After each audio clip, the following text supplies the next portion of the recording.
بسم اللہ الرحمن الرحیم۔ السلام علیکم ناظرین، اہل علم نے تاریخ اور سیرت کی کتابوں میں لکھا ہے کہ سیدنا صدیق اکبر رضی اللہ تعالی عنہ رسول اکرم صلی اللہ علیہ وآلہ وسلم کے ساتھ غزوہ بدر سمیت تمام غزوات میں شریک ہوئے ہیں اور کسی بھی غزوے سے کبھی غیر حاضر نہیں رہے۔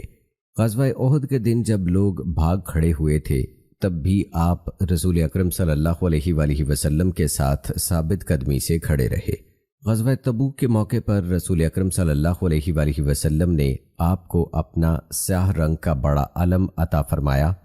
امام ابن کثیر رحمہ اللہ فرماتے ہیں، سیرت نگاروں میں سے کسی نے بھی اس بارے میں اختلاف نہیں کیا کہ سیدنا صدیق اکبر رضی اللہ تعالی عنہ تمام غزوات میں سے کسی بھی غزوے میں رسول اکرم صلی اللہ علیہ وآلہ وسلم سے پیچھے نہیں رہے۔ امام زمخشری رحمہ اللہ فرماتے ہیں، بلا شبہ سیدنا صدیق اکبر رضی اللہ تعالی عنہ ہمیشہ نبی اکرم صلی اللہ علیہ وآلہ وسلم کے ساتھ وابستہ رہے۔ آپ نے بچپن ہی سے رسول اکرم صلی اللہ علیہ وآلہ وسلم کی صحبت اختیار کی۔ آپ نے اپنے مال کا ایک بہت بڑا حصہ اور اسلام اور نبی اکرم صلی اللہ علیہ وآلہ وسلم کی نصرت و اہانت میں خرچ کیا۔ آپ ہی نے ہجرت مدینہ کے سلسلے میں رسول اکرم صلی اللہ علیہ وآلہ وسلم کے لیے اونٹنی اور زاد راہ کا اہتمام کیا اور نبی اکرم صلی اللہ علیہ وآلہ وسلم کی حیات مبارکہ میں مسلسل اپنا مال لوٹاتے رہے۔ آپ نے اپنے لخت جگر کو نبی اکرم صلی اللہ علیہ وآلہ وسلم کی زوجیت میں دیا۔ سفر و حضر میں ہمیشہ آپ صلی اللہ علیہ وآلہ وسلم کے ساتھ رہے اور جب آپ صلی اللہ علیہ وآلہ وسلم رحلت فرما گئے تو آپ صلی اللہ علیہ وآلہ وسلم کو سب سے چہیتی بیوی اور سیدنا صدیق اکبر رضی اللہ تعالی عنہ کی بیٹی سیدہ عائشہ صدیقہ رضی اللہ تعالی عنہا کے حجرے میں دفن کیا گیا۔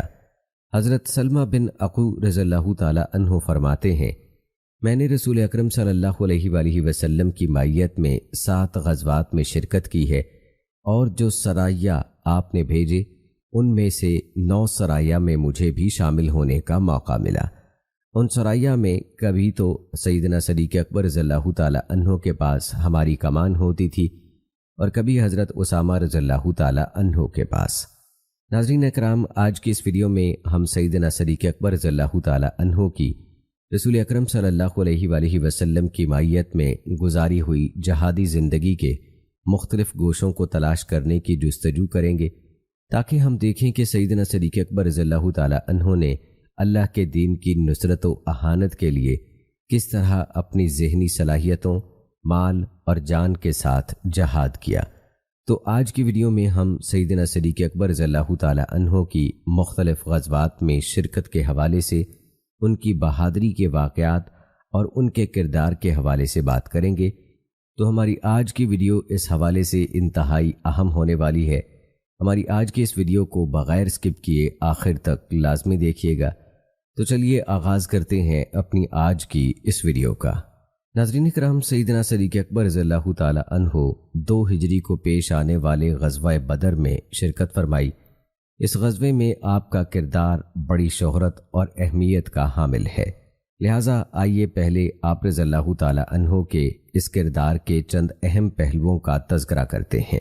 ناظرین، جب رسول اکرم صلی اللہ علیہ وآلہ وسلم کو یہ اطلاعات ملی کہ مکی تجارتی قافلہ بچ نکلا ہے اور مکہ مکرمہ کے بڑے بڑے سردار اور سالار مسلمانوں کے خلاف جنگ کی تیاریاں کر رہے ہیں، تو نبی اکرم صلی اللہ علیہ وآلہ وسلم نے اس صورتحال کے بارے میں اپنے صحابہ سے مشورہ کیا۔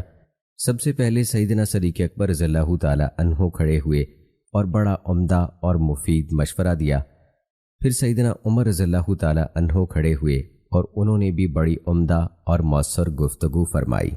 رسول اکرم صلی اللہ علیہ وآلہ وسلم سیدنا صدیق اکبر رضی اللہ تعالی عنہ کو ساتھ لے کر مشرکین مکہ کے لشکر کے احوال سے آگاہی حاصل کرنے کے لیے نکلے۔ اسی دوران جب آپ صلی اللہ علیہ وآلہ وسلم اس علاقے میں گھوم پھر رہے تھے، آپ کی ملاقات ایک بوڑھے سے ہوئی۔ نبی اکرم صلی اللہ علیہ وآلہ وسلم نے غیر محسوس انداز میں اس سے قریشی لشکر، اپنے اور صحابہ کے بارے میں پوچھا کہ ان کے بارے میں کیا اطلاعات ہیں۔ وہ کہنے لگا، میں اس وقت تک کچھ نہیں بتاؤں گا جب تک تم مجھے یہ نہ بتا دو کہ تم دونوں کن میں سے ہو۔ رسول اللہ صلی اللہ علیہ وآلہ وسلم نے فرمایا، جب تو ہمیں بتا دے گا تو ہم بھی تجھے بتا دیں گے۔ وہ بوڑھا کہنے لگا کہ کیا میرے بتانے کے نتیجے میں تم بتاؤ گے؟ آپ صلی اللہ علیہ وآلہ وسلم نے فرمایا، جی ہاں۔ وہ کہنے لگا، مجھے یہ اطلاع ملی ہے کہ محمد اور اس کے ساتھی فلاں فلاں دن مدینے سے نکلے ہیں۔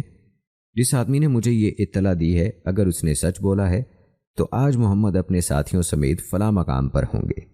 اس نے اپنے اندازے کے ساتھ اس مقام کی صحیح نشاندہی کی تھی جہاں مسلمان فروکش ہوئے تھے۔ پھر اس نے کہا، اور مجھے یہ اطلاع بھی ملی ہے کہ قریش فلاں فلاں دن مکہ مکرمہ سے نکلے ہیں۔ اگر مجھے اطلاع دینے والے نے سچ بتایا ہے تو وہ آج فلاں فلاں مقام پر ہوں گے۔ اس نے عملی طور پر اسی علاقے کی نشاندہی کر دی جہاں مشرکین پڑاؤ ڈالے ہوئے تھے۔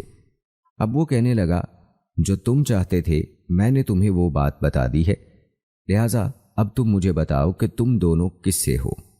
رسول اللہ صلی اللہ علیہ وآلہ وسلم نے فرمایا، ہم پانی سے ہیں۔ پھر نبی اکرم صلی اللہ علیہ وآلہ وسلم اور حضرت ابو بکر صدیق رضی اللہ تعالی عنہ اس سے منہ پھیر کر چل دیے، اور وہ یہی کہتا رہ گیا کہ کس پانی سے ہو؟ کیا عراق کے پانی سے ہو؟ دوستو، رسول اللہ صلی اللہ علیہ وآلہ وسلم جب جنگ کے دوران لڑائی کے لیے صفیں ترتیب دینے کے بعد قیادت کے مرکز کی طرف لوٹ گئے، جو میدان جنگ سے علیحدہ ایک بلند ٹیلے پر چھپر کی صورت میں بنایا گیا تھا۔ اس چھپر میں آپ صلی اللہ علیہ وآلہ وسلم کے ساتھ حضرت ابو بکر صدیق رضی اللہ تعالی عنہ تھے۔ حضرت سعد بن معاذ رضی اللہ تعالی عنہ کی قیادت میں انصاری نوجوانوں کا گروپ رسول اللہ صلی اللہ علیہ وآلہ وسلم کے چھپر کی حفاظت کر رہا تھا۔ حضرت علی بن ابی طالب رضی اللہ تعالی عنہ نے حضرت ابو بکر صدیق رضی اللہ تعالی عنہ کے اس جرأت مندانہ کردار کا تذکرہ اس طرح کیا کہ آپ نے اپنے دور خلافت میں لوگوں سے استفسار کیا، اے لوگو، سب سے بہادر کون ہے؟ لوگوں نے جواب دیا، امیر المومنین، آپ سب سے دلیر ہیں۔ آپ نے فرمایا، جہاں تک میرا معاملہ ہے تو میں نے تو صرف اسی شخص کا حساب برابر کیا جس نے مجھے دعوت مبارزت دی، لیکن بہادری میں سب سے بڑھ کر حضرت ابو بکر رضی اللہ تعالی عنہ تھے۔ ہم نے جنگ بدر کے موقع پر رسول اللہ صلی اللہ علیہ وآلہ وسلم کے لیے ایک چھپر بنایا۔ ہم نے کہا کہ اس میں رسول اللہ صلی اللہ علیہ وآلہ وسلم کے ساتھ کون رہے گا تاکہ مشرکین میں سے کوئی آپ صلی اللہ علیہ وآلہ وسلم پر حملہ نہ کر سکے۔ اللہ کی قسم، صرف حضرت ابو بکر صدیق رضی اللہ تعالی عنہ ہی وہ شخص تھے جو اس وقت آپ کے سر کے قریب تلوار سونت کر کھڑے ہو گئے۔ مشرکوں میں سے جو بھی آدمی آپ کی طرف لپکتا، آپ اس پر پل پڑتے۔ یہ ہیں سب لوگوں سے زیادہ بہادر شخص۔ دوستو، میدان جنگ میں دنیاوی اسباب اختیار کرنے سے پہلے رسول اللہ صلی اللہ علیہ وآلہ وسلم اپنے رب کی طرف متوجہ ہوئے۔ آپ نے اس موقع پر اللہ تعالیٰ سے اس مرد کے لیے دست سوال دراز کیا جس کا اللہ تعالیٰ نے آپ سے وعدہ فرمایا تھا۔ آپ نے ان الفاظ میں دعا کی، اے اللہ، میرے ساتھ تو نے جو وعدہ کیا ہے اسے میرے لیے پورا فرما۔ اے اللہ، اگر اہل اسلام کی یہ مختصر جماعت ہلاک ہو گئی تو پھر زمین پر کبھی تیری عبادت نہیں کی جائے گی۔ نبی کریم صلی اللہ علیہ وآلہ وسلم مسلسل اللہ تعالیٰ سے مدد کی دعا کرتے رہے، حتیٰ کہ آپ کی چادر مبارک آپ کے مبارک شانوں سے نیچے گر گئی۔ حضرت ابو بکر صدیق رضی اللہ تعالی عنہ نے چادر اٹھا کر آپ کے مبارک شانوں پر ڈال دی اور عرض کیا، اے اللہ کے رسول، آپ نے اپنے رب سے بڑی التجائیں کر لی ہیں، بلا شبہ اللہ تعالیٰ آپ سے کیے ہوئے وعدے کو ضرور پورا فرمائے گا۔ اسی موقع کی مناسبت سے اللہ تعالیٰ نے یہ آیات نازل فرمائیں جس کا ترجمہ ہے، یاد کرو جب تم اپنے رب سے فریاد کر رہے تھے تو اس نے تمہاری فریاد قبول کر لی اور کہا کہ بے شک میں ایک دوسرے کے پیچھے آنے والے 1000 فرشتوں سے تمہاری مدد کروں گا۔ حضرت ابن عباس رضی اللہ تعالی عنہ بیان کرتے ہیں کہ نبی کریم صلی اللہ علیہ وآلہ وسلم نے جنگ بدر کے روز ان الفاظ میں دعا کی تھی، اے اللہ، میں تجھے تیرا عہد اور وعدہ یاد دلاتا ہوں۔ اے اللہ، کیا تو چاہتا ہے کہ تیری عبادت نہ کی جائے؟ اس پر حضرت ابو بکر صدیق رضی اللہ تعالی عنہ نے آپ کا دست مبارک تھام لیا اور عرض کیا، بس اللہ تعالیٰ آپ کو کافی ہے۔ چنانچہ نبی اکرم صلی اللہ علیہ وآلہ وسلم وہاں سے یہ آیت تلاوت کرتے ہوئے نکلے، عنقریب وہ جماعت شکست کھائے گی اور وہ پیٹھ پھیر کر بھاگیں گے۔ صاحبان کے نیچے نبی کریم صلی اللہ علیہ وآلہ وسلم پر تھوڑی دیر کے لیے اونگ کی سی کیفیت طاری ہوئی، پھر آپ چونکے اور فرمایا، اے ابو بکر، خوش ہو جا، تیرے پاس اللہ تعالیٰ کی مدد پہنچ گئی ہے۔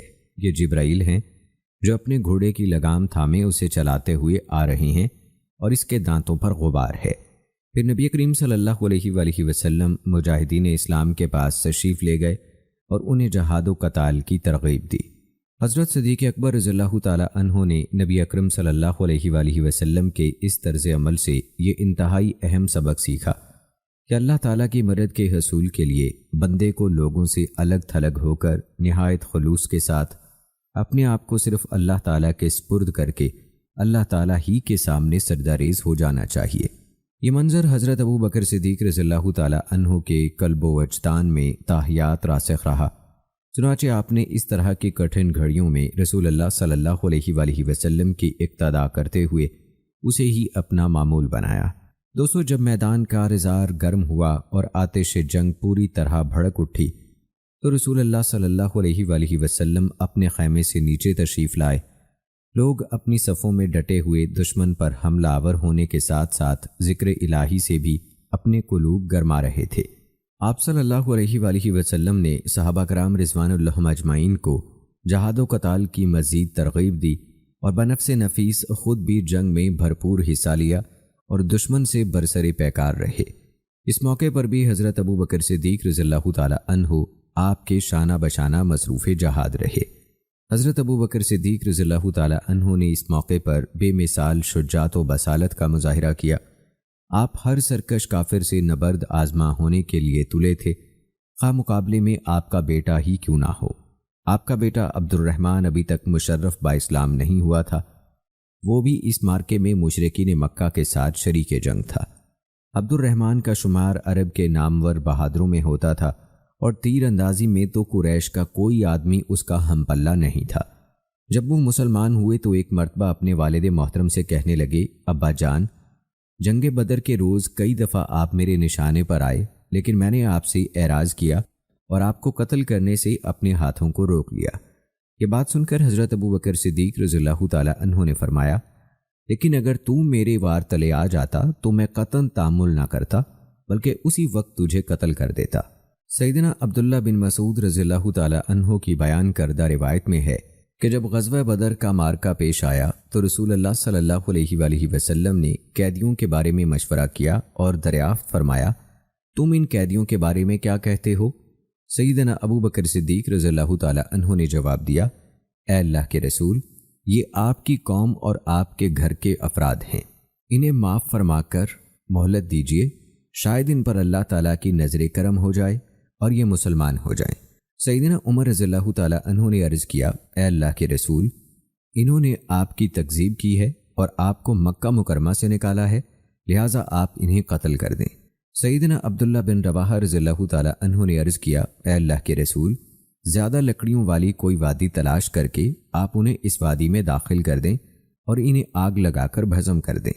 یہ سن کر سیدنا عباس بن عبد المطلب رضی اللہ تعالی عنہ جو اس وقت اسیران بدر میں سے تھے کہنے لگے، آپ تو قطع رحمی پر اتر آئے ہیں۔ نبی اکرم صلی اللہ علیہ وآلہ وسلم نے یہ ساری گفتگو سنی اور انہیں کوئی جواب دیے بغیر اندر تشریف لے گئے۔ کچھ لوگ کہنے لگے، آپ صلی اللہ علیہ وآلہ وسلم سیدنا ابو بکر صدیق رضی اللہ تعالی عنہ کی رائے اختیار فرمائیں گے۔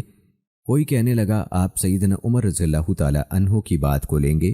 کوئی کہنے لگا، آپ سیدنا عبداللہ بن رواحہ رضی اللہ تعالی عنہ کا مشورہ قبول کریں گے۔ پھر رسول اللہ صلی اللہ علیہ وآلہ وسلم ان کے پاس باہر تشریف لائے اور فرمایا، بلا شبہ اللہ تعالیٰ اپنے معاملے میں بعض لوگوں کے دلوں کو اس قدر نرم کر دیتا ہے کہ وہ دودھ سے بھی زیادہ نرم ہو جاتے ہیں، اور اللہ تعالیٰ اپنے معاملے میں بعض لوگوں کے دلوں کو اس قدر سخت کر دیتا ہے کہ وہ پتھر سے بھی زیادہ سخت ہو جاتے ہیں۔ حضرت ابو بکر صدیق رضی اللہ تعالی عنہ تمہاری مثال حضرت عیسیٰ علیہ السلام کی سی ہے، جب انہوں نے یہ دعا کی تھی، اگر تو انہیں عذاب دے تو بے شک وہ تیرے بندے ہیں، اور اگر تو انہیں بخش دے تو بے شک تو ہی غالب ہے اور بڑی حکمت والا ہے۔ اے عمر، تمہاری مثال حضرت نوح علیہ السلام کی سی ہے، جنہوں نے یہ دعا فرمائی تھی، اے میرے رب، کفر کرنے والوں کا زمین پر کوئی گھر باقی نہ چھوڑ۔ نیز تیری مثال حضرت موسیٰ علیہ السلام جیسی ہے، جنہوں نے کہا تھا، اور موسیٰ نے کہا، اے ہمارے رب، بے شک تو نے فرعون اور اس کی قوم کے سرداروں کو دنیاوی زندگی میں شان و شوکت اور مال و زر دے رکھا ہے، اے ہمارے رب، تاکہ وہ لوگوں کو تیری راہ سے بھٹکا دیں۔ اے ہمارے رب، ان کے مال و زر غارت کر دے اور ان کے دل سخت کر دے، پس وہ ایمان نہ لائیں یہاں تک کہ دردناک عذاب نہ دیکھ لیں۔ نبی اکرم صلی اللہ علیہ وآلہ وسلم صحابہ کرام رضوان اللہ اجمعین سے جب بھی مشاورت کرتے تو شورا میں سب سے پہلے سیدنا ابو بکر صدیق رضی اللہ تعالی عنہ گفتگو فرماتے۔ بسا اوقات ایسا ہوتا کہ آپ کے بعد کوئی دوسرا آدمی مشورہ دے دیتا، بسا اوقات آپ کے علاوہ کوئی گفتگو ہی نہیں کرتا تھا، چنانچہ اکیلے آپ ہی کی رائے کے مطابق عمل کر لیا جاتا۔ جب بھی کوئی آپ کی رائے کے خلاف کوئی مشورہ دیتا تو اس مخالفت کرنے والے کی رائے کی بجائے آپ ہی کی رائے کو ترجیح دی جاتی اور اسی کو قابل عمل بنایا جاتا تھا۔ دوستو، غزوہ بدر کے علاوہ غزوہ احد اور حمر الاسد میں سیدنا ابو بکر صدیق رضی اللہ تعالی عنہ نے بھی شرکت کی تھی۔ غزوہ احد میں مسلمانوں کو بڑی سنگین اور عبرتناک صورتحال سے دوچار ہونا پڑا تھا۔ صحابہ کرام نبی اکرم صلی اللہ علیہ وآلہ وسلم کے آس پاس سے چھٹ گئے اور میدان کارزار کے گوشوں اور کناروں کی طرف منتشر ہو گئے۔ پھر یہ افواہ پھیل گئی کہ رسول اللہ صلی اللہ علیہ وآلہ وسلم کو شہید کر دیا گیا ہے۔ اس افواہ کے نتیجے میں صحابہ کرام رضوان اللہ اجمعین کا رد عمل ایک دوسرے سے مختلف تھا۔ وسیع و عریض میدان جنگ میں ہر ایک کو اپنی جان کے لالے پڑے ہوئے تھے۔ اس عالم میں سیدنا ابو بکر صدیق رضی اللہ تعالی عنہ ہجوم توڑتے ہوئے سب سے پہلے رسول اکرم صلی اللہ علیہ وآلہ وسلم کے پاس پہنچے۔ ان کے بعد ابو عبیدہ بن جراح، علی، طلحہ، زبیر، عمر بن خطاب، حارث بن شمع، ابو دجانہ اور سعد بن وقاص رضی اللہ تعالی عنہ اور چند دیگر صحابہ کرام رضوان اللہ اجمعین جمع ہو گئے۔ پھر وہ رسول اللہ صلی اللہ علیہ وآلہ وسلم کے ہمراہ جبل احد کی ایک گھاٹی میں چلے گئے تاکہ وہاں سے مسلمانوں کی مادی اور روحانی قوتوں کو دوبارہ مجتمع کر سکیں۔ سیدنا صدیق اکبر رضی اللہ تعالی عنہ جب غزوہ احد کا تذکرہ کرتے تو فرماتے، احد کا دن تو در حقیقت طلحہ کی جانثاری اور بہادری کا دن تھا۔ یہ فرما کر آپ وہ واقعہ بیان کرنا شروع کر دیتے اور کہتے، احد کے دن میں سب سے پہلے رسول اللہ صلی اللہ علیہ وآلہ وسلم کی خدمت میں حاضر ہوا۔ میں نے دیکھا کہ ایک آدمی طلحہ رضی اللہ تعالی عنہ اللہ کے راستے میں آپ صلی اللہ علیہ وآلہ وسلم کے تحفظ کی خاطر آپ کے آگے آگے دشمن سے نبرد آزما ہے۔ میں نے اپنے آپ سے کہا، جو ہوا سو ہوا، اب تو بھی طلحہ بن جا اور اس جیسا کردار ادا کر۔ میرے اور مشرکین کے مابین ایک نامعلوم آدمی قتال میں مصروف تھا اور میں اس کی نسبت رسول اللہ صلی اللہ علیہ وآلہ وسلم کے زیادہ قریب تھا۔ وہ شخص اس قدر سرعت سے آگے بڑھ کر دشمن پر جھپٹتا تھا کہ میں اتنی تیزی سے دشمن پر نہیں جھپٹ سکتا تھا۔ ذرا غور کیا تو دیکھتا ہوں کہ وہ سیدنا ابو عبیدہ بن جراح رضی اللہ تعالی عنہ ہیں۔ ہم رسول اللہ صلی اللہ علیہ وآلہ وسلم کے پاس پہنچے تو دیکھا کہ آپ کا ایک رباعی دانت مبارک شہید کر دیا گیا ہے۔ آپ کا چہرہ مبارک زخمی ہے اور خود کے 2 حلقے آپ کے جبڑوں میں پیوست ہو چکے ہیں۔ رسول اللہ صلی اللہ علیہ وآلہ وسلم نے سیدنا طلحہ رضی اللہ تعالی عنہ کی طرف توجہ دلاتے ہوئے فرمایا، پہلے اپنے ساتھی کی خبر لو۔ اس وقت سیدنا طلحہ رضی اللہ تعالی عنہ کی حالت یہ تھی کہ ان کے جسم سے خون کے فوارے پھوٹ رہے تھے، لیکن ہم رسول اللہ صلی اللہ علیہ وآلہ وسلم کی اس بات پر دھیان نہیں دے سکے۔ سیدنا ابو بکر صدیق رضی اللہ تعالی عنہ فرماتے ہیں کہ میں آپ کے جبڑوں سے آہنی کڑیاں نکالنے کے لیے آگے بڑھا تو سیدنا ابو عبیدہ رضی اللہ تعالی عنہ نے کہا، میں آپ کو قسم دیتا ہوں کہ آپ اس سعادت عظمیٰ کو میرے لیے چھوڑ دیجئے۔ چنانچہ میں نے یہ سعادت ان کے لیے چھوڑ دی۔ سیدنا ابو عبیدہ رضی اللہ تعالی عنہ نے اسے ہاتھ سے پکڑ کر کھینچنا گوارا نہ کیا کہ کہیں رسول اللہ صلی اللہ علیہ وآلہ وسلم کو ان کے ہاتھوں سے کوئی تکلیف نہ پہنچ جائے۔ انہوں نے اپنے دانتوں کو لوہے کی کڑی پر جمایا اور ایک حلقے کو کھینچ کر نکال باہر کیا، جس سے ان کا سامنے والا ایک دانت ٹوٹ گیا اور دوسرا حلقہ نکالنے کے ساتھ ہی ان کا دوسرا دانت بھی ٹوٹ گیا۔ سیدنا ابو عبیدہ رضی اللہ تعالی عنہ سامنے والے دانت ٹوٹ جانے کے باوجود سب لوگوں سے زیادہ حسین تھے۔ ہم رسول اللہ صلی اللہ علیہ وآلہ وسلم کی خبرگیری کرنے کے بعد سیدنا طلحہ رضی اللہ تعالی عنہ کے پاس پہنچے۔ وہ ایک گڑھے کے اندر گرے ہوئے تھے ہم نے دیکھا کہ ان کے جسم پر 70 سے زائد تیر، تلوار اور نیزے کے زخم تھے اور ان کی ایک انگلی بھی کٹ چکی تھی۔ ہم ان کی دیکھ بھال میں لگ گئے۔ اس غزوے میں سیدنا ابو بکر صدیق رضی اللہ تعالی عنہ کی شان ابو سفیان کی اس گفتگو سے نمایاں ہوتی ہے جب اس نے استفہامی لہجے میں کہا، کیا محمد قوم میں موجود ہیں؟ اس نے 3 مرتبہ یہ سوال دہرایا۔ رسول اللہ صلی اللہ علیہ وآلہ وسلم نے صحابہ کرام کو اس کا جواب دینے سے منع فرما دیا۔ پھر اس نے 3 مرتبہ کہا، کیا ابن ابو قحافہ یعنی ابو بکر صدیق موجود ہیں؟ پھر اس نے 3 مرتبہ سوال کیا، کیا تم میں ابن خطاب موجود ہیں؟ پھر وہ اپنے ساتھیوں کی طرف پلٹ کر کہنے لگا، لگتا ہے کہ یہ سب معاذ اللہ قتل ہو چکے ہیں۔ مشرکین کے سردار ابو سفیان کی یہ گفتگو اس کے اس گمان پر دلالت کرتی ہے کہ بلا شبہ اسلام کے ستون، اس کی بنیاد اور اس کے سرکردہ 3 افراد رسول اللہ صلی اللہ علیہ وآلہ وسلم، حضرت ابو بکر صدیق رضی اللہ تعالی عنہ اور حضرت عمر رضی اللہ تعالی عنہ ہیں۔ غزوہ احد کے بعد جب مشرکین مکہ نے مسلمانوں کو گھیر کر انہیں دبوچنا چاہا اور ان کی بیخ کنی کا ارادہ کیا تو نبی اکرم صلی اللہ علیہ وآلہ وسلم کی منصوبہ بندی اور لاہ عمل ان کے منصوبوں سے سبقت لے گیا اور آپ نے ان کی ساری چالوں کو ناکام بنا دیا۔ رسول اللہ صلی اللہ علیہ وآلہ وسلم نے مسلمانوں کو اس کے باوجود کہ وہ شدید زخمی تھے مشرکین کا تعاقب کرنے کا حکم دیا۔ اس کٹھن آزمائش کے لمحات میں بھی صحابہ کرام رضوان اللہ مجمعین نے اللہ تعالیٰ اور اس کے رسول صلی اللہ علیہ وآلہ وسلم کے حکم پر لبیک کہا اور مشرکین کے تعاقب میں چل دیے۔ سیدہ عائشہ صدیقہ رضی اللہ تعالی عنہ نے ایک مرتبہ سیدنا عروہ بن زبیر رضی اللہ تعالی عنہ کے لیے قرآن پاک کی اس آیت کی تفسیر کی جس کا ترجمہ ہے، یہی لوگ ہیں جنہوں نے جنگ میں زخم لگنے کے بعد اللہ اور اس کے رسول کا حکم مانا، ان میں سے جو لوگ نیکوکار اور پرہیزگار ہیں ان کے لیے بہت بڑا اجر ہے۔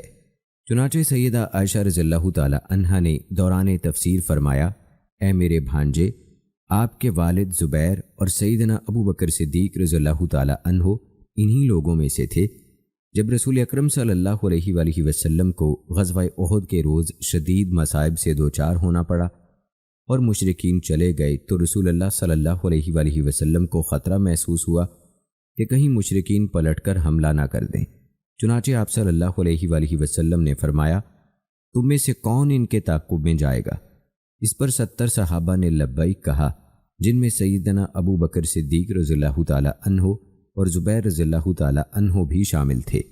غزوہ احد کے بعد دوستو آئیے اب تذکرہ کرتے ہیں غزوہ بنو نذیر میں حضرت ابو بکر صدیق رضی اللہ تعالی عنہ کی شرکت کا۔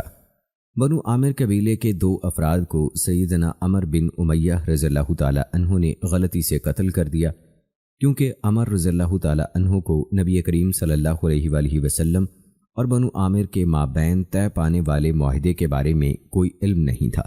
نبی اکرم صلی اللہ علیہ وآلہ وسلم مقتولین کی دیت پر حصول تعاون کی غرض سے بنو نذیر قبیلے کے پاس تشریف لے گئے۔ بنو نذیر اور بنو عامر بھی ایک دوسرے کے حلیف تھے اور ان کا آپس میں معاہدہ تھا۔ چنانچہ جب نبی اکرم صلی اللہ علیہ وآلہ وسلم ان کے پاس تشریف لائے تو وہ کہنے لگے، ابو القاسم، آپ جو مدد چاہیں گے ہم کریں گے۔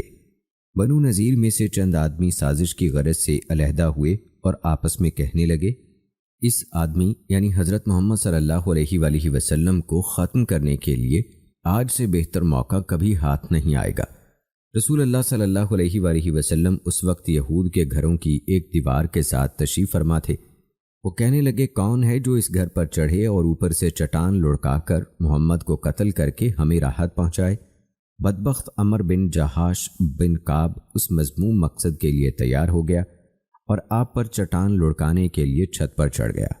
رسول اللہ صلی اللہ علیہ وآلہ وسلم، حضرت ابو بکر صدیق، حضرت عمر، حضرت علی اور دیگر صحابہ کرام رضوان اللہ مجمعین کے جلوہ میں تشریف فرما تھے کہ آپ پر آسمان سے قوم یہود کے مذموم ارادے کی اطلاع پہنچ گئی۔ چنانچہ آپ اٹھ کھڑے ہوئے اور مدینہ منورہ کی طرف واپس چل دیے۔ جب آپ کے صحابہ کرام رضوان اللہ مجمعین نے آپ کا خاصی دیر تک انتظار کر لیا اور آپ واپس نہ آئے تو وہ آپ کی تلاش میں نکلے۔ انہوں نے ایک آدمی کو مدینہ منورہ کی طرف سے آتے دیکھا تو اس سے رسول اللہ صلی اللہ علیہ وآلہ وسلم کے متعلق پوچھا۔ اس آدمی نے جواب دیا کہ میں نے آپ صلی اللہ علیہ وآلہ وسلم کو مدینہ منورہ میں داخل ہوتے ہوئے دیکھا ہے۔ چنانچہ صحابہ کرام رضوان اللہ اجمعین آپ کی خدمت میں پہنچ گئے، تب آپ نے انہیں یہودیوں کی گھناؤنی سازش سے آگاہ فرمایا۔ نبی کریم صلی اللہ علیہ وآلہ وسلم نے سیدنا محمد بن مسلمہ رضی اللہ تعالی عنہ کو بھیج کر بنو نذیر کو اپنے پڑوس اور شہر سے نکل جانے کا حکم صادر فرمایا۔ منافقین نے اس موقع پر بنو نذیر کو اس بات پر اکسایا کہ وہ اپنے علاقے میں ڈٹے رہیں تو وہ ان کی نصرت و اعانت کا وعدہ کرتے ہیں۔ اسے یہودیوں کی ڈھارس بندی حی بن اخطب بھڑک اٹھا۔ اس نے منافقین کی موافقت پر رسول اللہ صلی اللہ علیہ وآلہ وسلم کو پیغام بھیجا کہ وہ مدینہ منورہ کے پاس سے نہیں نکلیں گے۔ چنانچہ نبی اکرم صلی اللہ علیہ وآلہ وسلم نے ان کا محاصرہ کر لیا، جو 6 دن تک جاری رہا۔ یہ ماہ ربیع الاول 4 ہجری کا واقعہ ہے کہ نبی اکرم صلی اللہ علیہ وآلہ وسلم نے صحابہ کرام رضوان اللہ اجمعین کو بنو نذیر کے خلاف جنگ کی تیاری اور ان پر چڑھائی کا حکم دیا۔ اس موقع پر آپ نے ابن ام مکتوم رضی اللہ تعالی عنہ کو مدینے کا نائب مقرر کیا۔ رسول اللہ صلی اللہ علیہ وآلہ وسلم بنفس نفیس صحابہ کرام رضوان اللہ اجمعین کے ساتھ تشریف لے گئے اور 6 دن تک بنو نذیر کا محاصرہ کیے رکھا۔ اس دوران شراب کی حرمت نازل ہوئی۔ بعد میں یہودی قلعہ بند ہو گئے تو نبی اکرم صلی اللہ علیہ وآلہ وسلم نے ان کی کھجوریں کاٹنے اور جلانے کا حکم دے دیا۔ پھر آپ نے انہیں اس شرط پر جلا وطن کر دیا کہ وہ ہتھیاروں کے سوا جتنا سامان اور مال اونٹوں پر لے جا سکتے ہیں لے جائیں۔ اس موقع پر سورہ الحشر نازل ہوئی۔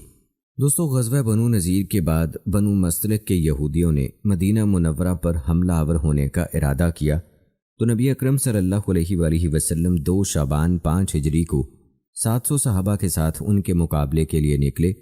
جب آپ یہودیوں کے قریب پہنچ گئے تو آپ نے مہاجرین کا جھنڈا سیدنا ابو بکر صدیق رضی اللہ تعالی عنہ کے سپرد کیا، جبکہ ایک روایت کے مطابق آپ نے مہاجرین کا جھنڈا سیدنا عمار بن یاسر رضی اللہ تعالی عنہ کے حوالے کیا تھا اور انصار کا جھنڈا سیدنا سعد بن عبادہ رضی اللہ تعالی عنہ کو سونپا۔ پھر آپ نے سیدنا عمر بن خطاب رضی اللہ تعالی عنہ کو حکم دیا کہ وہ یہودیوں میں یہ اعلان کر دیں کہ اگر تم لا الہ الا اللہ پڑھ لو تو تمہارے جان و مال محفوظ ہو جائیں گے۔ سیدنا عمر رضی اللہ تعالی عنہ نے آپ کے حکم کی تعمیل کرتے ہوئے یہ اعلان کر دیا، لیکن یہودیوں نے اسے تسلیم کرنے سے انکار کر دیا۔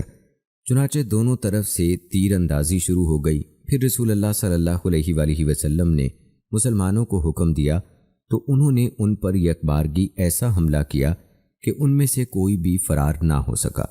اس حملے کے نتیجے میں یہودیوں کے 10 آدمی مارے گئے اور باقی سب کو قیدی بنا لیا گیا۔ مسلمانوں میں سے صرف 1 آدمی شہید ہوا۔ دوستو، غزوہ بنی مستلق کے بعد غزوہ خندق اور غزوہ بنو قریظہ میں شرکت کے حوالے سے سیدنا صدیق اکبر رضی اللہ تعالی عنہ کا کردار کیا تھا، آئیے آپ کو بتاتے ہیں۔ سیدنا صدیق اکبر رضی اللہ تعالی عنہ ان دونوں غزوات میں بھی نبی کریم صلی اللہ علیہ وآلہ وسلم کی مائیت میں پیش رہے۔ خندق کھودنے کے موقع پر آپ اپنے کپڑوں میں مٹی اٹھا اٹھا کر پھینکتے تھے۔ آپ صلی اللہ علیہ وآلہ وسلم نے محدود وقت میں تیزی سے خندق کھودنے کے عمل کی تکمیل کے لیے صحابہ کرام کے ساتھ مل کر کام کیا تاکہ وہ مشرکین کے مقابلے میں خندق کی شکل میں ایک مضبوط دفاعی اقدام کر کے اپنا مقصد حاصل کر لیں۔ دوستو، غزوہ خندق کے بعد صلح حدیبیہ میں سیدنا صدیق اکبر رضی اللہ تعالی عنہ کا کیا کردار تھا، یہ بھی جان لیجئے۔ رسول اللہ صلی اللہ علیہ وآلہ وسلم ذوالقعدہ 6 ہجری کو 1400 صحابہ کرام کو ساتھ لے کر بیت اللہ کی زیارت کے ارادے سے مدینہ سے نکلے۔ آپ نے قربانی کے جانور بھی ساتھ لے لیے اور عمرے کا احرام باندھ لیا تاکہ لوگ ان کے ساتھ پرامن رہیں اور انہیں صاف معلوم ہو جائے کہ آپ صلی اللہ علیہ وآلہ وسلم بیت اللہ کی تعظیم کی غرض سے اس کی زیارت کے لیے نکلے ہیں۔ آپ نے بنو خزاع قبیلے سے اپنے ایک آدمی کو بطور جاسوس آگے روانہ کیا۔ وہ یہ اطلاع لے کر لوٹا کہ اہل مکہ نے آپ کو خانہ کعبہ میں داخلے سے روکنے کے لیے لشکر جمع کر لیا ہے۔ اس پر رسول اللہ صلی اللہ علیہ وآلہ وسلم نے فرمایا، اے لوگو، مجھے مشورہ دو۔ سیدنا ابو بکر صدیق رضی اللہ تعالی عنہ نے کہا، اے اللہ کے رسول صلی اللہ علیہ وآلہ وسلم، آپ بیت اللہ کی زیارت کے ارادے سے نکلے ہیں۔ آپ جنگ کے خواہش مند ہیں، نہ کسی کو قتل کرنے کا ارادہ رکھتے ہیں۔ لہٰذا آپ اپنے مقصد کی تکمیل کے لیے سوئے منزل گامزن رہیے۔ جو شخص بھی ہمیں بیت اللہ میں داخلے سے روکے گا ہم اس سے قتال کریں گے۔ اس پر رسول اللہ صلی اللہ علیہ وآلہ وسلم نے فرمایا، اللہ کا نام لے کر سفر جاری رکھو۔ دوسری طرف قریش کی حالت یہ تھی کہ وہ شدید مشتعل تھے۔ انہوں نے حلف اٹھایا کہ وہ محمد کو کسی صورت مکہ میں داخل نہیں ہونے دیں گے۔ اس کے بعد رسول اللہ صلی اللہ علیہ وآلہ وسلم اور اہل مکہ کے مابین مذاکرات کا سلسلہ شروع ہو گیا۔ نبی اکرم صلی اللہ علیہ وآلہ وسلم نے یہ عزم کر لیا کہ اگر اہل مکہ صلہ رحمی کی بنیاد پر گفتگو کا عمل آگے بڑھائیں گے تو وہ اہل مکہ کے مطالبات تسلیم کر لیں گے۔ دوستو، نبی اکرم صلی اللہ علیہ وآلہ وسلم سے گفت و شنید کے لیے قریش کے متعدد وفود آئے۔ سب سے پہلے بنو خزاع قبیلے سے بدیل بن ورقہ آیا۔ جب اسے نبی اکرم صلی اللہ علیہ وآلہ وسلم اور مسلمانوں کے آنے کا مقصد معلوم ہوا تو وہ واپس چلا گیا۔ پھر مکرز بن حفظ، پھر حلیس بن علقمہ اور آخر میں عروہ بن مسعود ثقفی آیا۔ یہ مذاکرات رسول اللہ صلی اللہ علیہ وآلہ وسلم اور عروہ بن مسعود ثقفی ہی کے مابین ہوئے۔ اس گفت و شنید میں حضرت ابو بکر صدیق رضی اللہ تعالی عنہ اور چند صحابہ کرام رضوان اللہم اجمعین بھی شریک تھے۔ عروہ نے کہا، محمد، آپ ان اوباش لوگوں کو جمع کر کے اپنے ساتھ لے آئے ہیں تاکہ آپ ان کی مدد سے بیت اللہ کی حرمت پامال کر سکیں۔ قریش کے لوگ اپنے مردوں، عورتوں، چھوٹوں اور بڑوں سمیت چیتے کی کھالیں پہن کر نکل آئے ہیں۔ انہوں نے اللہ کے نام پر قسمیں اٹھا رکھی ہیں کہ بزور بازو آپ کو مکہ مکرمہ میں داخل نہیں ہونے دیں گے۔ اللہ کی قسم، آپ ان کے ساتھیوں کے متعلق تو مجھے لگتا ہے کہ یہ آپ کا ساتھ چھوڑ کر منتشر ہو جائیں گے۔ اس پر سیدنا صدیق اکبر رضی اللہ تعالی عنہ نے غیظ و غضب کے عالم میں فرمایا، اپنے معبود لات کی شرمگاہ چوس، کیا ہم رسول اللہ صلی اللہ علیہ وآلہ وسلم کو چھوڑ کر بھاگ جائیں گے؟ اور وہ کہنے لگا، یہ کون ہیں؟ لوگوں نے بتایا کہ یہ ابو بکر صدیق رضی اللہ تعالی عنہ ہیں۔ وہ کہنے لگا، اس ذات کی قسم جس کے ہاتھ میں میری جان ہے، اگر آپ کا میرے اوپر وہ احسان نہ ہوتا جس کا بدلہ میں آپ کو نہیں دے سکا تو میں آپ کو اس بات کا بھرپور جواب دیتا۔ سیدنا صدیق اکبر رضی اللہ تعالی عنہ نے اس سے پہلے اس پر کوئی احسان کیا تھا جس کی رعایت رکھتے ہوئے اس نے احتراماً آپ کو اس بات کا جواب دینے سے اعتراض کیا۔ سیدنا صدیق اکبر رضی اللہ تعالی عنہ کے اس قول کے بارے میں بعض علماء نے کہا کہ آپ کا یہ قول اس بات کی دلیل ہے کہ کسی مصلحت اور ضرورت کے پیش نظر شرمگاہ کا صراحتاً نام لینا جائز ہے، اور اس پیرائی میں یہ بات ممنوع اور حرام فاحش گوئی کے زمرے میں نہیں آتی۔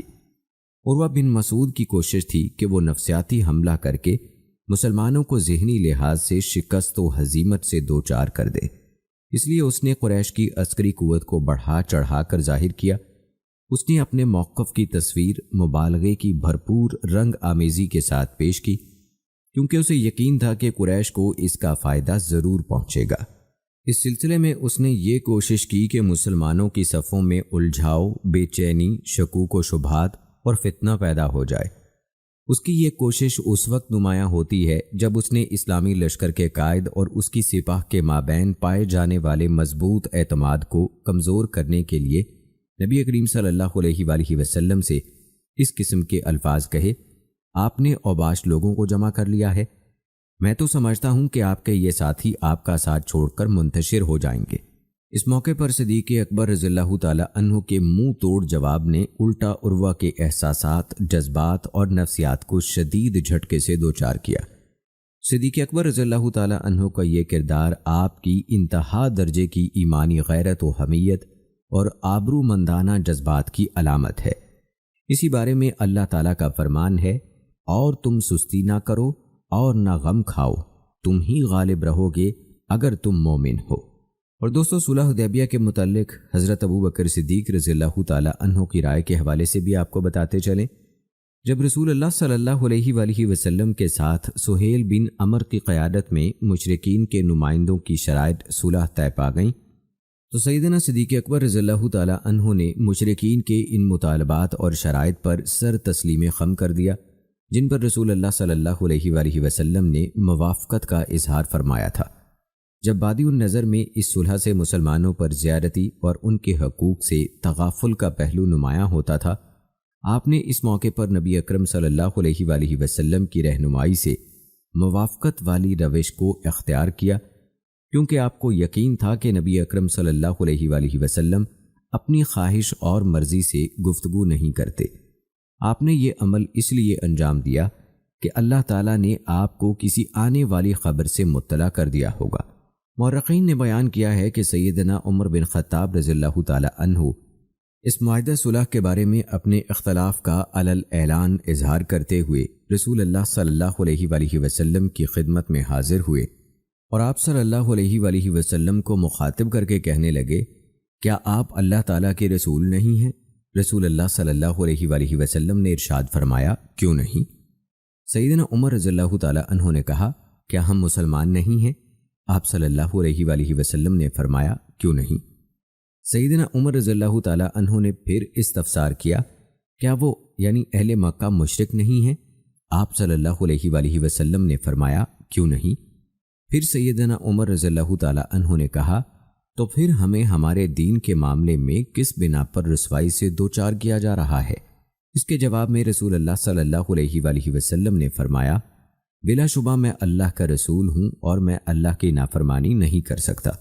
ایک روایت میں ہے کہ نبی کریم صلی اللہ علیہ وآلہ وسلم نے یہ جواب مرحمت فرمایا تھا، میں اللہ کا بندہ اور اس کا رسول ہوں، میں ہرگز اللہ کی حکم عدولی نہیں کروں گا اور اللہ تعالیٰ بھی مجھے کبھی ضائع نہیں کرے گا۔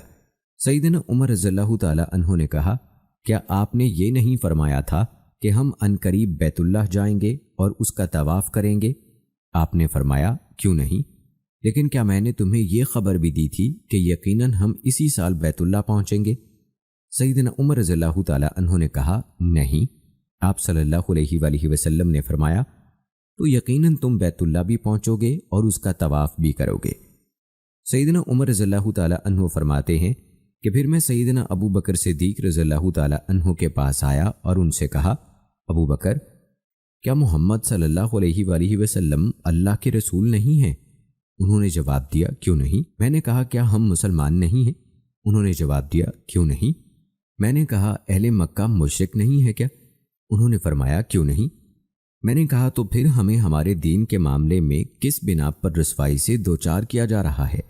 سیدنا صدیق اکبر رضی اللہ تعالیٰ عنہ نے سیدنا عمر رضی اللہ تعالیٰ عنہ کو احتجاج بند کرنے اور مخالفت ترک کرنے کی نصیحت کی اور بڑے حکیمانہ انداز میں فرمایا، رسول اللہ صلی اللہ علیہ وآلہ وسلم کا دامن تھامے رکھو، تابع فرمان بنے رہو، کیونکہ میں اس بات کی گواہی دیتا ہوں کہ یقیناً آپ اللہ تعالیٰ کے رسول ہیں۔ بلا شبہ آپ نے جو فیصلہ کیا ہے وہ بالکل برحق ہے۔ آپ اللہ تعالیٰ کے حکم کی کبھی سرتابی نہیں کر سکتے، نہ اللہ تعالیٰ آپ کو کسی صورت میں ضائع کرے گا۔ سیدنا صدیق اکبر رضی اللہ تعالیٰ عنہ کا یہ جواب رسول اللہ صلی اللہ علیہ وآلہ وسلم کے جواب سے کامل مماثلت رکھتا ہے۔ حالانکہ سیدنا صدیق اکبر رضی اللہ تعالیٰ عنہ نے نبی کریم صلی اللہ علیہ وآلہ وسلم کا جواب نہیں سنا تھا، چنانچہ اس سے ثابت ہوتا ہے کہ سیدنا صدیق اکبر رضی اللہ تعالیٰ عنہ اور سیدنا عمر رضی اللہ تعالیٰ عنہ سے بڑھ کر اللہ تعالیٰ اور اس کے رسول کی کامل موافقت کرنے والی شخصیت تھے۔ باوجود یہ کہ سیدنا عمر رضی اللہ تعالیٰ عنہ صاحب الہام تھے اور ان کی رائے ہمیشہ صحیح نکلتی تھی، لیکن پھر بھی آپ کا مرتبہ صاحب الہام شخصیت سے اعلیٰ اور فائق ہے، کیونکہ آپ ہر قول و فعل کو رسول معصوم صلی اللہ علیہ وآلہ وسلم سے اخذ کرتے تھے۔ سیدنا صدیق اکبر رضی اللہ تعالیٰ عنہ نے بعد میں کسی موقع پر حدیبیہ کے مقام پر حاصل ہونے والی عظیم فتح کا تذکرہ کرتے ہوئے فرمایا، دور اسلام میں کوئی بھی فتح حدیبیہ کی فتح سے بڑھ کر عظیم نہیں ہے، لیکن اس دن لوگوں کی فہم و فراست اللہ تعالیٰ اور اس کے نبی کے مابین معاملے کو سمجھنے سے قاصر رہی۔ حقیقت یہ ہے کہ لوگ جلد بازی کا مظاہرہ کرتے ہیں، جبکہ اللہ تعالیٰ بندوں کی عجلت کے مانند جلد بازی نہیں کرتا، بلکہ وہ اس وقت تک مہلت دیتا ہے جب تک معاملات اس مطلوبہ حد تک نہیں پہنچ جاتے جو وہ چاہتا ہے۔ میں نے صلح حدیبیہ میں مشرکین کے قائد سہیل بن عمر رضی اللہ تعالیٰ عنہ کو حجۃ الوداع کے موقع پر دیکھا کہ وہ قربان گاہ کے قریب کھڑے ہیں اور رسول اللہ صلی اللہ علیہ وآلہ وسلم کو قربانی کے اونٹ پیش کر رہے ہیں، اور رسول اللہ صلی اللہ علیہ وآلہ وسلم اپنے ہاتھوں سے ان اونٹوں کو نہر کر رہے ہیں۔ پھر جب رسول اللہ صلی اللہ علیہ وآلہ وسلم نے حجام کو بلا کر اپنے سر کے بال منڈوائے تو میں نے دیکھا کہ سہیل بن عمر رضی اللہ تعالی عنہ رسول اللہ صلی اللہ علیہ وآلہ وسلم کے موئے مبارک چن چن کر اپنی آنکھوں پر رکھ رہے ہیں۔ یہ حالت دیکھ کر مجھے صلح حدیبیہ کا وہ منظر یاد آ گیا جب وہ بسم اللہ الرحمن الرحیم اور محمد الرسول اللہ لکھنے سے انکاری تھے۔ اس منظر کا آنکھوں کے سامنے آنا تھا کہ میں بے اختیار اس اللہ کی حمد و ثنا کرنے لگا جس نے انہیں ہدایت اسلام سے سرفراز کیا۔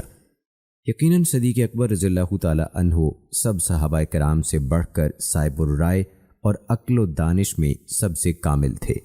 اور دوستو، غزوہ خیبر میں جب رسول اللہ صلی اللہ علیہ وآلہ وسلم نے خیبر کا محاصرہ کر لیا اور قتال کے لیے مستعد ہو گئے تو آپ نے سب سے پہلے جس شخص کو کمانڈر بنا کر بھیجا وہ سیدنا صدیق اکبر رضی اللہ تعالی عنہ تھے۔ آپ صلی اللہ علیہ وآلہ وسلم نے انہیں خیبر کے ایک قلعے کی طرف بھیجا۔ آپ نے بڑی جواں مردی اور شجاعت سے یہ معرکہ لڑا، لیکن آپ فتح سے ہمکنار نہ ہو سکے۔ چنانچہ آپ واپس تشریف لے آئے۔ پھر آپ صلی اللہ علیہ وآلہ وسلم نے سیدنا عمر رضی اللہ تعالی عنہ کو بھیجا۔ انہوں نے بھی دشمن سے جھڑپیں کی لیکن حصول فتح میں ناکامی رہی اور واپس آ گئے۔ پھر آپ صلی اللہ علیہ وآلہ وسلم نے فرمایا، کل میں یہ علم ایسے شخص کو دوں گا جو اللہ تعالیٰ اور اس کے رسول سے محبت کرتا ہے۔ چنانچہ یہ اعزاز حضرت علی رضی اللہ تعالی عنہ کو نصیب ہوا۔ بعض صحابہ کرام نے نبی اکرم صلی اللہ علیہ وآلہ وسلم کو یہودیوں کی قوت، جوش اور عزیمت کو کمزور کرنے کے لیے کھجوروں کے درخت کاٹنے کا مشورہ دیا۔ رسول اللہ صلی اللہ علیہ وآلہ وسلم نے بھی اس مشورے پر رضامندی کا اظہار کیا۔ چنانچہ مسلمانوں نے جلدی سے کھجوروں کے درخت کاٹنے شروع کر دیے۔ سیدنا صدیق اکبر رضی اللہ تعالی عنہ رسول اللہ صلی اللہ علیہ وآلہ وسلم کی خدمت میں حاضر ہوئے اور مشورہ دیا کہ درخت کاٹنے مناسب نہیں، کیونکہ خیبر بزور بازو فتح ہو یا صلح کے ذریعے مسلمانوں کے ہاتھ آئے گا، دونوں صورتوں میں آئندہ نقصان مسلمانوں کا ہی ہوگا۔ نبی اکرم صلی اللہ علیہ وآلہ وسلم نے صدیق اکبر رضی اللہ تعالی عنہ کے اس مشورے کو قبول کرتے ہوئے مسلمانوں کو اپنے ہاتھ روک لینے کا حکم دیا۔ چنانچہ صحابہ کرام نے کھجوریں کاٹنے سے ہاتھ روک لیے۔ سیدنا سلمہ بن عقور رضی اللہ تعالی عنہ فرماتے ہیں کہ ہم سیدنا صدیق اکبر رضی اللہ تعالی عنہ کی قیادت میں بنو فزارہ کے خلاف لشکر کشی کے لیے نکلے۔ جب ہم ایک چشمے کے پاس پہنچے تو انہوں نے ہمیں وہیں پڑاؤ ڈالنے کا حکم دیا۔ جب ہم نماز فجر پڑھ کر فارغ ہوئے تو سیدنا صدیق اکبر رضی اللہ تعالی عنہ نے ہمیں یورش کرنے کا حکم دیا۔ چنانچہ ہم نے دشمن پر حلہ بول دیا۔ جو شخص بھی چشمے کے قریب آتا ہم اس سے قتال کرتے۔ اسی دوران میں نے عورتوں اور بچوں پر مشتمل لوگوں کا ایک گروہ دیکھا جو پہاڑ کی جانب رواں دواں تھا۔ میں ان کے پیچھے بھاگا۔ مجھے یہ خدشہ بھی تھا کہ کہیں وہ لوگ مجھ سے پہلے پہاڑ تک نہ پہنچ جائیں۔ چنانچہ میں نے ایک تیر مارا جو ان کے اور پہاڑ کے درمیان سے گزرا۔ جب انہوں نے تیر دیکھا تو وہ رک گئے۔ چنانچہ میں نے انہیں اسیر بنا کر چشمے کے پاس سیدنا صدیق اکبر رضی اللہ تعالی عنہ کی خدمت میں پیش کر دیا۔ ان قیدیوں میں پرانا خشک چمڑا زیب تن کیے ہوئے ایک خاتون بھی شامل تھی۔ اس کے ساتھ اس کی بیٹی بھی تھی۔ وہ عرب کی حسین ترین لڑکیوں میں سے ایک تھی۔ سیدنا صدیق اکبر رضی اللہ تعالی عنہ نے اس خاتون کی حسین لڑکی مجھے انعام میں دے دی۔ میں اس لڑکی کو اسی طرح مدینہ منورہ لے آیا اور اسے ہاتھ تک لگایا، نہ کپڑا ہٹا کر دیدار جمال کیا۔ مدینہ پہنچ کر بھی میں نے ایک رات گزاری لیکن میں نے اس کا کپڑا نہیں ہٹایا۔ اگلے دن بازار میں میری ملاقات رسول اللہ صلی اللہ علیہ وآلہ وسلم سے ہوئی تو آپ نے فرمایا، سلمہ وہ لڑکی مجھے ہبا کر دو۔ میں نے عرض کیا، اے اللہ کے رسول، اللہ کی قسم مجھے وہ لڑکی بھلی لگی ہے لیکن میں نے ابھی تک اس کا کپڑا بھی نہیں اٹھایا۔ اس پر رسول اللہ صلی اللہ علیہ وآلہ وسلم خاموش ہو گئے اور مجھے چھوڑ کر چلے گئے۔ دوسرے دن رسول اللہ صلی اللہ علیہ وآلہ وسلم پھر بازار میں ملے اور مجھ سے فرمایا، سلمہ وہ لڑکی مجھے ہبا کر دو۔ میں نے پھر عرض کیا، اے اللہ کے رسول صلی اللہ علیہ وآلہ وسلم، اللہ کی قسم میں نے اسے کپڑا ہٹا کر بھی نہیں دیکھا۔ اے اللہ کے رسول اب وہ آپ ہی کی ہے۔ رسول اللہ صلی اللہ علیہ وآلہ وسلم نے اس لڑکی کو بطور فدیہ اہل مکہ کے پاس بھیج دیا اور اس کے بدلے اہل مکہ سے مسلمان قیدیوں کو آزاد کرا لیا۔ اور دوستو، ویڈیو میں آگے بڑھتے ہوئے اب آپ کو سیدہ عائشہ صدیقہ رضی اللہ تعالی عنہا اور سیدنا صدیق اکبر رضی اللہ تعالیٰ عنہ کا ایک ایمان افروز واقعہ سناتے ہیں۔ سیدنا ابو بکر صدیق رضی اللہ تعالیٰ عنہ سیدہ عائشہ رضی اللہ تعالیٰ عنہ کے پاس تشریف لائے۔ وہ مکہ پر یلغار کی تیاری کی غرض سے گیہوں چھان رہی تھی اور نبی کریم صلی اللہ علیہ وآلہ وسلم نے انہیں اس معاملے کو مخفی رکھنے کا حکم دیا تھا۔ سیدنا ابو بکر صدیق رضی اللہ تعالیٰ عنہ نے ان سے دریافت کیا، بیٹی تم یہ کھانے کا سامان کیوں تیار کر رہی ہو؟ سیدہ عائشہ رضی اللہ تعالیٰ عنہ نے سکوت فرمایا۔ پھر آپ نے پوچھا، کیا رسول اللہ صلی اللہ علیہ وآلہ وسلم غزوے کا ارادہ رکھتے ہیں؟ اس سوال پر بھی حضرت عائشہ رضی اللہ تعالیٰ عنہ خاموش رہیں۔ پھر حضرت ابو بکر صدیق رضی اللہ تعالیٰ عنہ نے پوچھا، شاید آپ صلی اللہ علیہ وآلہ وسلم رومیوں پر چڑھائی کا ارادہ رکھتے ہیں؟ اس پر بھی حضرت عائشہ رضی اللہ تعالیٰ عنہ نے خاموشی اختیار کی۔ پھر حضرت ابو بکر صدیق رضی اللہ تعالیٰ عنہ نے استفسار کیا، شاید آپ صلی اللہ علیہ وآلہ وسلم اہل نجد کا قصد فرمانا چاہتے ہوں گے؟ سیدہ عائشہ صدیقہ رضی اللہ تعالیٰ عنہا بدستور خاموش رہیں۔ پھر آپ نے دریافت کیا، شاید آپ قریش پر حملے کا ارادہ رکھتے ہیں؟ اس سوال پر بھی سیدہ عائشہ صدیقہ رضی اللہ تعالیٰ عنہا خاموش رہیں۔ حضرت ابو بکر صدیق رضی اللہ تعالیٰ عنہ اپنی بیٹی کے بے لچک خاموشی دیکھ کر رسول اللہ صلی اللہ علیہ وآلہ وسلم کی خدمت میں حاضر ہوئے اور دریافت کیا، اے اللہ کے رسول، کیا آپ کہیں کوچ کرنے کا ارادہ رکھتے ہیں؟ نبی اکرم صلی اللہ علیہ وآلہ وسلم نے فرمایا، ہاں۔ ابو بکر صدیق رضی اللہ تعالیٰ عنہ نے دریافت کیا، شاید آپ رومیوں پر چڑھائی کرنا چاہتے ہیں؟ رسول اللہ صلی اللہ علیہ وآلہ وسلم نے جواب دیا، نہیں۔ ابو بکر صدیق رضی اللہ تعالیٰ عنہ نے پھر سوال کیا، کیا آپ اہل نجد پر حملے کا ارادہ رکھتے ہیں؟ آپ صلی اللہ علیہ وآلہ وسلم نے جواب دیا، نہیں۔ سیدنا ابو بکر صدیق رضی اللہ تعالیٰ عنہ نے استفسار کیا، تو پھر شاید آپ قریش پر لشکر کشی کا ارادہ رکھتے ہیں؟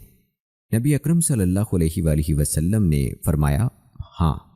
سیدنا ابو بکر صدیق رضی اللہ تعالیٰ عنہ نے پوچھا، اے اللہ کے رسول، کیا آپ کے اور ان کے مابین بھی معاہدہ صلح کی مدت باقی نہیں ہے؟ نبی کریم صلی اللہ علیہ وآلہ وسلم نے فرمایا، کیا تمہیں اس بدسلوکی کی خبر نہیں پہنچی جو انہوں نے ہمارے حلیف بنو خزاع کے خاندان بنو کعب کے ساتھ کی ہے؟ اسی وقت سیدنا صدیق اکبر رضی اللہ تعالیٰ عنہ نے نبی اکرم صلی اللہ علیہ وآلہ وسلم کی بات پر سر تسلیم خم کرتے ہوئے اس کٹھن مہم میں اپنے عظیم قائد کے ساتھ شامل ہونے کی تیاری شروع کر دی۔ اس غزوے میں رسول اللہ صلی اللہ علیہ وآلہ وسلم کے ساتھ تمام مہاجرین اور انصار نے شرکت کی، ان میں سے کوئی بھی پیچھے نہیں رہا۔ فتح مکہ کے موقع پر جب رسول اللہ صلی اللہ علیہ وآلہ وسلم مکہ مکرمہ میں داخل ہوئے تو سیدنا صدیق اکبر رضی اللہ تعالیٰ عنہ آپ کے پہلو میں موجود تھے۔ آپ صلی اللہ علیہ وآلہ وسلم نے عورتوں کو گھوڑوں کے جبڑوں پر تھپڑ مارتے دیکھا تو مسکرا کر سیدنا صدیق اکبر رضی اللہ تعالیٰ عنہ کی طرف ملتفت ہوئے اور ارشاد فرمایا، ابو بکر، اس موقع و محل کے متعلق حسان رضی اللہ تعالیٰ عنہ نے کیا کہا ہے؟ چنانچہ حضرت ابو بکر صدیق رضی اللہ تعالیٰ عنہ نے سیدنا حسان رضی اللہ تعالیٰ عنہ کے یہ شعر پڑھے، ہم اپنے گھڑ سواروں کو گم پائیں اگر تم انہیں غبار اڑاتے ہوئے نہ دیکھو، جبکہ ان کی منزل قدا ہوگی، وہ جھکی ہوئی ڈھیلی مہاروں کو کھینچتے ہوں گے اور ان کے کندھوں پر خون کے پیاسے تیر ہوں گے۔ ہمارے بہترین گھوڑے فتح مکہ کے روز ایک دوسرے سے سبقت لے جانے کے لیے کوشاں ہوں گے، جن کے چہروں پر عورتیں اپنے دوپٹے مار رہی ہوں گی۔ یہ اشعار سن کر نبی اکرم صلی اللہ علیہ وآلہ وسلم نے فرمایا، جدھر سے حسان نے مکہ میں داخل ہونے کا تذکرہ کیا ہے ادھر ہی سے داخل ہونا۔ اسی مقدس پرکیف فضا میں سیدنا ابو بکر صدیق رضی اللہ تعالیٰ عنہ کے والد ابو قحافہ رضی اللہ تعالیٰ عنہ نے اسلام قبول کیا۔ اس طرح سیدنا صدیق اکبر رضی اللہ تعالیٰ عنہ پر اللہ تعالیٰ کی احسان اور نعمت کی تکمیل ہوئی۔ اس کے بعد دوستو، مسلمانوں کو غزوہ حنین میں بڑا تلخ سبق ملا۔ اس موقع پر مارکے کے آغاز ہی میں مسلمان شکست سے دوچار ہوئے۔ وہ دشمن کے اچانک خوفناک حملے کی تاب نہ لاتے ہوئے فرار ہونے لگے۔ امام طبری رحمہ اللہ نے ان کی اس حالت کو ان الفاظ میں بیان کیا ہے، صحابہ کرام اس طرح منتشر ہو کر بھاگے کہ کوئی دوسرے کی طرف مڑ کر بھی نہیں دیکھتا تھا۔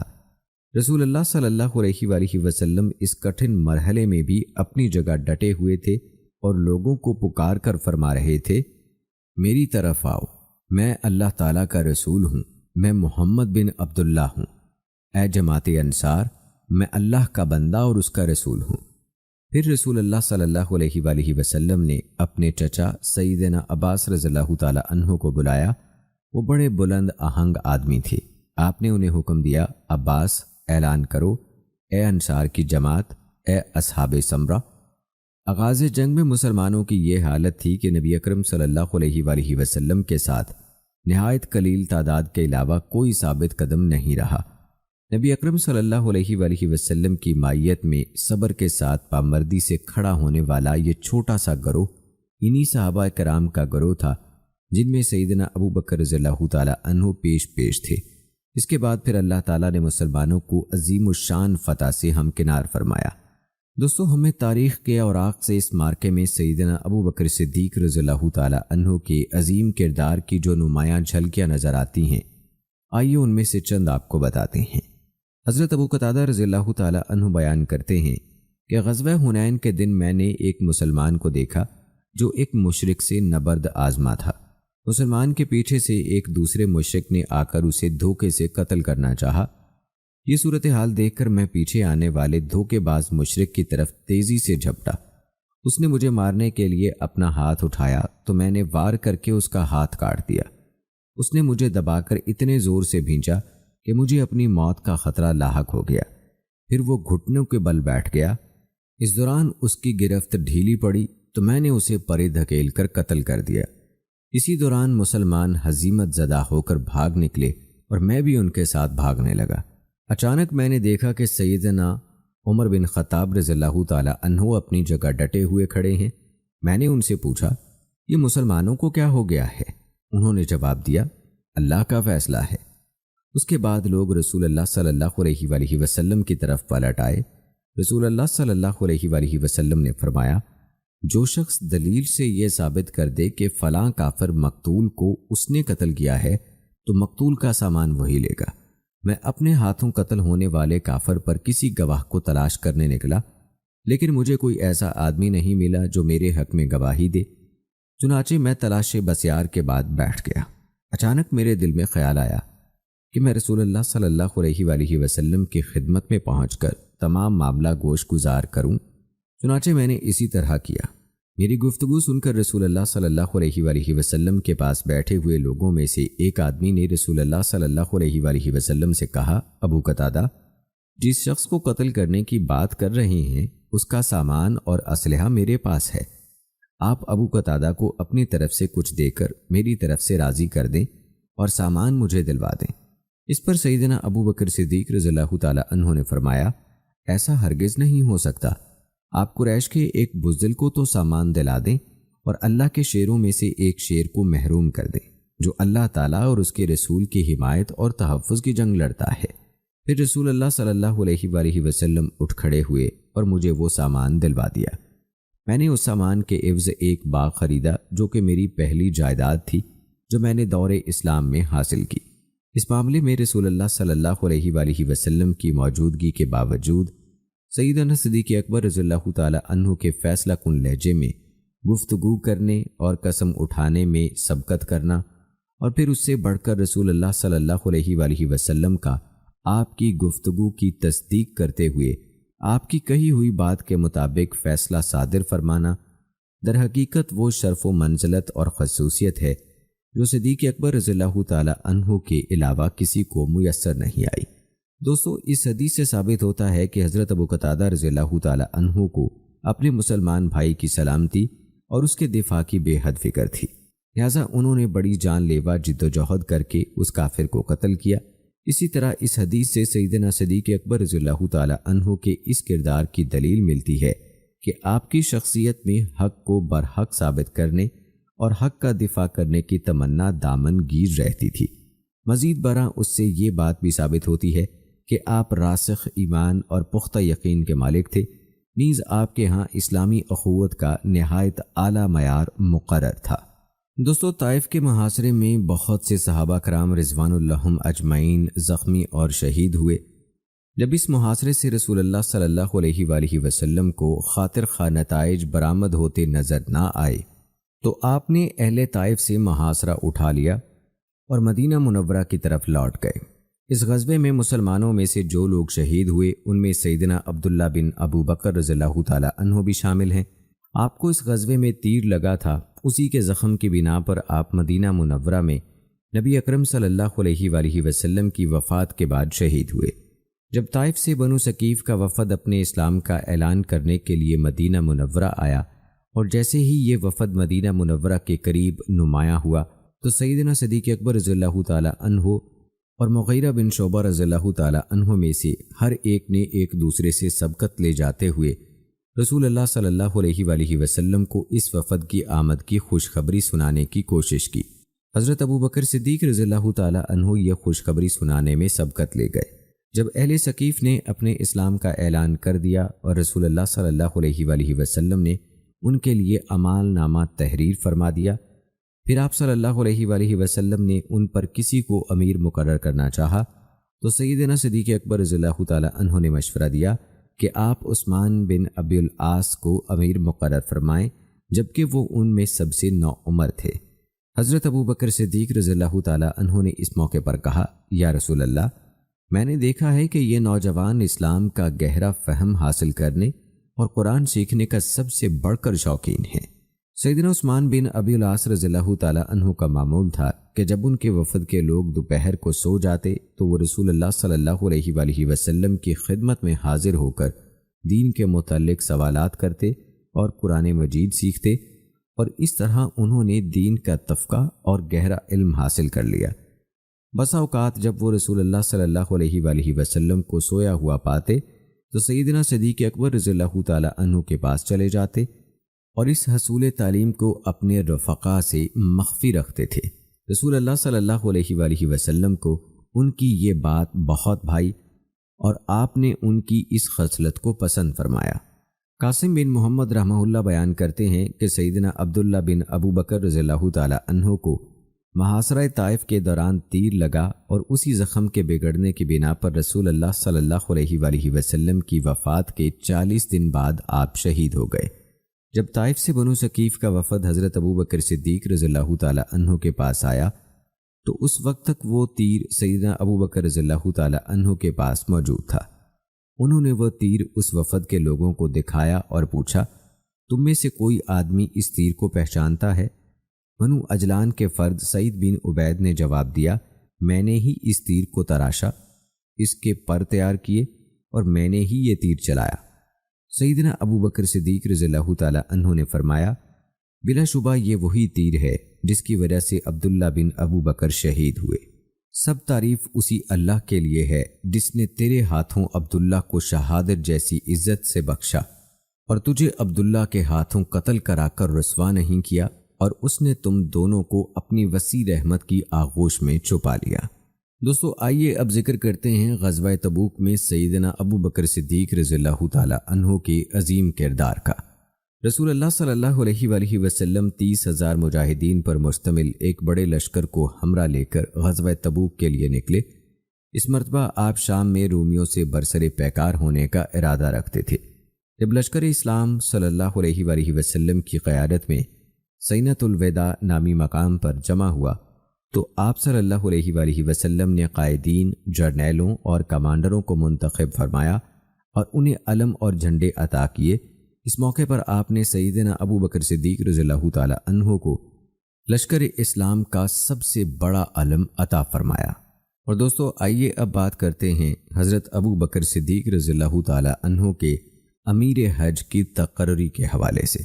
9 ہجری میں موسم حج آیا تو نبی کریم صلی اللہ علیہ وآلہ وسلم نے حج کا ارادہ فرمایا، لیکن آپ نے یہ کہہ کر اپنا ارادہ حج ملتوی فرمایا، بیت اللہ میں مشرک برہنہ حالت میں آ کر بیت اللہ کا طواف کرتے ہیں، جب تک یہ حالت تبدیل نہیں ہو جاتی میں حج کرنا پسند نہیں کروں گا۔ چنانچہ 9 ہجری میں آپ صلی اللہ علیہ وآلہ وسلم نے سیدنا صدیق اکبر رضی اللہ تعالی عنہ کو امیر حج بنا کر بھیجا۔ جب سیدنا صدیق اکبر رضی اللہ تعالی عنہ حجاج کے قافلے کو لے کر چل پڑے تو سورہ توبہ نازل ہوئی۔ رسول اکرم صلی اللہ علیہ وآلہ وسلم نے حضرت علی رضی اللہ تعالی عنہ کو بلا کر انہیں حضرت ابو بکر صدیق رضی اللہ تعالی عنہ کے پاس پہنچنے کا حکم دیا۔ سیدنا علی رضی اللہ تعالی عنہ نبی اکرم صلی اللہ علیہ وآلہ وسلم کی اونٹنی قصوہ پر سوار ہو کر روانہ ہو گئے اور ذوالحلیفہ میں حضرت ابو بکر صدیق رضی اللہ تعالی عنہ سے جا ملے۔ سیدنا صدیق اکبر رضی اللہ تعالی عنہ نے آپ کو دیکھتے ہی یہ پوچھا، امین بن کر آئے ہو یا ماتحت بن کر؟ حضرت علی رضی اللہ تعالی عنہ نے جواب دیا، ماتحت ہو کر۔ پھر وہ لوگ روانہ ہوئے۔ مکہ مکرمہ پہنچ کر سیدنا صدیق اکبر رضی اللہ تعالی عنہ نے لوگوں کو حج کے لیے قبائل کی تقسیم کے اعتبار سے انہی مقامات پر قیام کا حکم دیا جن مقامات پر وہ دور جاہلیت میں قیام کیا کرتے تھے۔ صحیح روایات کے مطابق اس سال حج کی ادائیگی ذی الحجہ ہی کے مہینے میں ہوئی تھی، ذی القعدہ کے مہینے میں نہیں ہوئی تھی۔ جیسا کہ کہا جاتا ہے، حضرت ابو بکر صدیق رضی اللہ تعالی عنہ نے پانی جمع کرنے سے پہلے 8 ذی الحجہ کو یوم عرفہ اور یوم النحر اور 12 ذی الحجہ کو خطبات ارشاد فرمائے۔ ان خطبات میں آپ نے لوگوں کو وقوف عرفات، منا کی طرف لوٹنے، قربانی کرنے، منا سے مکہ واپس لوٹنے اور جمرات کو کنکریاں مارنے جیسے مناسک حج سکھائے۔ سیدنا علی رضی اللہ تعالی عنہ ان تمام مواقع پر حضرت ابو بکر صدیق رضی اللہ تعالی عنہ کے پیچھے پیچھے رہے۔ آپ لوگوں کو سورہ توبہ کی ابتدائی آیات پڑھ کر سناتے اور پھر لوگوں کے سامنے ان 4 امور کا اعلان فرماتے۔ جنت میں مومن کے علاوہ کوئی داخل نہیں ہوگا، کوئی شخص برہنہ ہو کر بیت اللہ کا طواف نہیں کرے گا، جس شخص کا نبی اکرم صلی اللہ علیہ وآلہ وسلم کے ساتھ کوئی معاہدہ ہے تو اس کا معاہدہ اسی مدت تک کے لیے رہے گا، اور اس سال کے بعد کوئی مشرک حج نہیں کرے گا۔ آئیے ناظرین، اب ویڈیو کے آخر میں آپ کو بتاتے ہیں حجۃ الوداع میں سیدنا صدیق اکبر رضی اللہ تعالی عنہ کی شرکت کے حوالے سے حضرت اسماء بنت ابی بکر رضی اللہ تعالی عنہ فرماتی ہیں، ہم نبی اکرم صلی اللہ علیہ وآلہ وسلم کے ساتھ حج کے لیے نکلے اور عروج نامی وادی میں پہنچے تو نبی اکرم صلی اللہ علیہ وآلہ وسلم نے وہاں پڑاؤ فرمایا۔ سیدہ عائشہ صدیقہ رضی اللہ تعالی عنہا نبی اکرم صلی اللہ علیہ وآلہ وسلم کے ساتھ ایک طرف بیٹھ گئیں۔ سیدنا صدیق اکبر رضی اللہ تعالی عنہ کی بار برداری والا اونٹ ان کے ایک غلام کے پاس تھا، لیکن وہ غلام تاحال پڑاؤ کے مقام تک نہیں پہنچا تھا۔ سیدنا صدیق اکبر رضی اللہ تعالی عنہ اس غلام کا انتظار کر رہے تھے کہ کب وہ انہیں دکھائی دیتا ہے۔ جب وہ غلام سامنے آیا تو اس کے پاس اونٹ نہیں تھا۔ سیدنا صدیق اکبر رضی اللہ تعالی عنہ نے اس سے پوچھا کہ تمہارے پاس جو تھا وہ کہاں ہے؟ غلام نے جواب دیا کہ گزشتہ رات وہ اونٹ مجھ سے کہیں گم ہو گیا۔ سیدنا صدیق اکبر رضی اللہ تعالی عنہ کو غصہ آ گیا اور وہ یہ کہہ کر اسے مارنے لگے کہ ایک ہی تو اونٹ تھا، تم نے اسے بھی گم کر دیا۔ نبی اکرم صلی اللہ علیہ وآلہ وسلم یہ منظر دیکھ کر مسکرانے لگے اور فرمایا، اس صاحب احرام کو دیکھو کہ وہ کیا کر رہا ہے۔ تو ناظرین کرام، یہ تھی ہماری آج کی ویڈیو۔ امید کرتے ہیں کہ آپ کو پسند آئی ہوگی۔ آج کی اس ویڈیو میں ہم نے آپ کو سیدنا صدیق اکبر رضی اللہ تعالی عنہ کی تمام غزوات میں شرکت کے حوالے سے تفصیلاً آگاہ کیا۔ ہماری آج کی اس ویڈیو کے متعلق اپنی رائے کا اظہار کمنٹ باکس میں لازمی کیجیے گا۔ ملتے ہیں اگلی ویڈیو میں، تب تک کے لیے مجھے اجازت دیں۔ فی امان اللہ۔